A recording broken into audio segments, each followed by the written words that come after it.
महाराष्ट्राचा. नमस्कार, मी प्रतिभा. संध्या लाईव्ह मध्ये आपल्या सर्वांचं स्वागत. चंद्रपूर प्रकरणात मी हायकमांडची माफी मागितली ही बातमी खोटी आहे. कोणीतरी ही बातमी मुद्दाम पसरवली आहे. ज्या व्यक्तीने ही बातमी पसरवली आहे त्याला पागलकुत्र्याने चावले असे शब्दात काँग्रेसचे नेते विजय वडेट्टीवार म्हणाले. मुंबईमध्ये बंद होत असतील तर मराठी व्यक्ती मुंबईत राहू नये, मराठी मुलगा मुंबईत मराठी शिकू नये, मग तो गुजराती शिकावा आणि मुंबईचं गुजरातीकरण व्हावं असं कदाचित या सरकारचं धोरण असेल.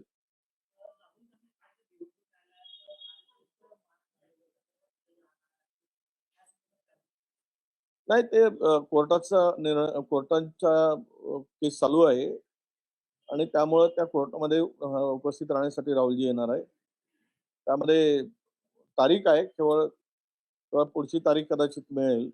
पण यामध्ये आम्हाला माहित आहे, विश्वास आहे की राहुलजींच्या संदर्भात जो काही दावा टाकला गेलाय मानहानीचा, त्यामध्ये फार काही तथ्य नाही आणि त्यातून उलट ज्या विषयाला घेऊन हा मानहानीचा दावा टाकलाय त्यातून त्यांनाच तोंडघशी पडावं लागेल अशी परिस्थिती निर्माण होईल.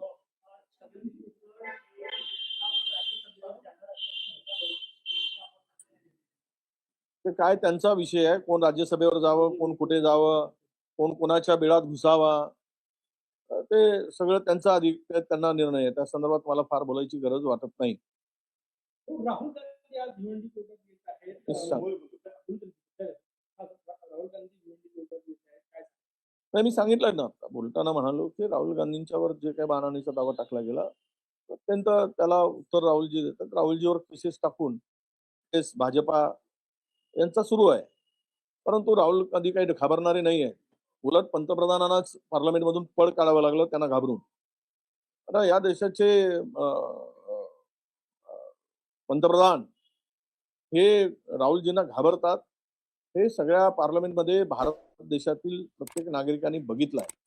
त्यामुळे अशा केसेस विशेष टाकून मानहानी करून त्यांना घाबरून कोणी पाहत असेल तर ते अशांना मला वाटतं भीक घालणार नाही. काल हायकमांड सोबत काँग्रेसची बैठक झाली.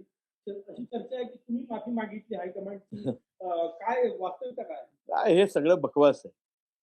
बैठक झाली, बैठकीत विषय नाही, चर्चाही नाही, चंद्रपूरची नाही, आलं कुठून? असा बकवासपणा कुठून करतात? आणि मी कशाला माफी मागू? माझी काय चूक आहे माफी मागायला? हे काही कुठून आणतात? हे कोणाचं तरी पेरलेलं होऊ शकते. काही आमचे हितशत्रू आहेत, त्या हितशत्रूंनी अशी अफवा पसरवली असेल. मी कुठेही माझं चुकलंच नाही तर माफी मागायचा प्रश्न नाही. आणि चंद्रपूरची चर्चा काल त्यावर नव्हतीच, चर्चाच नव्हती, मुळात तो विषयही नव्हता. काल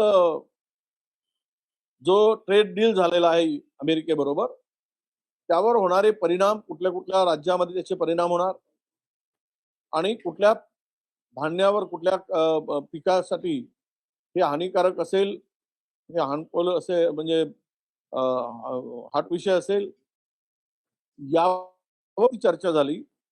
महाराष्ट्रामध्ये कापूस, मका आणि तूर डाळ, सोयाबीन यावर परिणाम, या शेतकऱ्यावर त्याचा परिणाम होणार आहे आणि ती त्यातून खरं म्हणजे शेतकरी उद्ध्वस्त होईल. त्यासाठी पुढे आपल्याला काय करावं लागेल यावर चर्चा झाली आणि त्याच्या आंदोलनाची रूपरेषा ठरवण्याची सुद्धा चर्चा झाली. त्यामुळे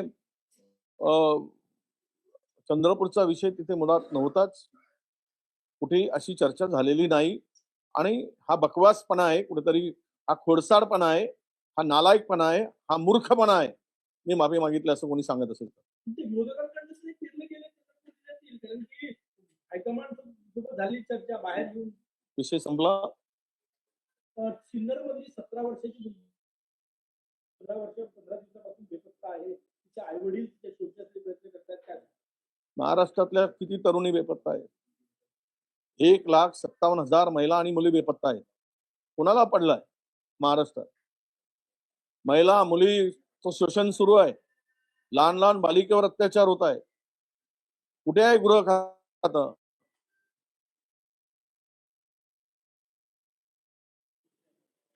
म्हणजे हा राहिलाच नाही. आणि त्यामुळे महाराष्ट्रातील आणि महिला हा सगळ्यात त्रास सहन करत आहेत. एकीकडे एवढ्या मोठ्या प्रमाणामध्ये मुलींचा आणि महिलांचं अपहरण होत आहे किंवा ते गायब होत आहे. त्यावर कुठेतरी एक मागची कारण शोधली पाहिजेत. एक स्पेशल टीम नेमली पाहिजेत या अशा इन्व्हेस्टिगेशनसाठी आणि यांचा शोध घेण्यासाठी महाराष्ट्रभर देशभर अशा टीम पेरल्या पाहिजे.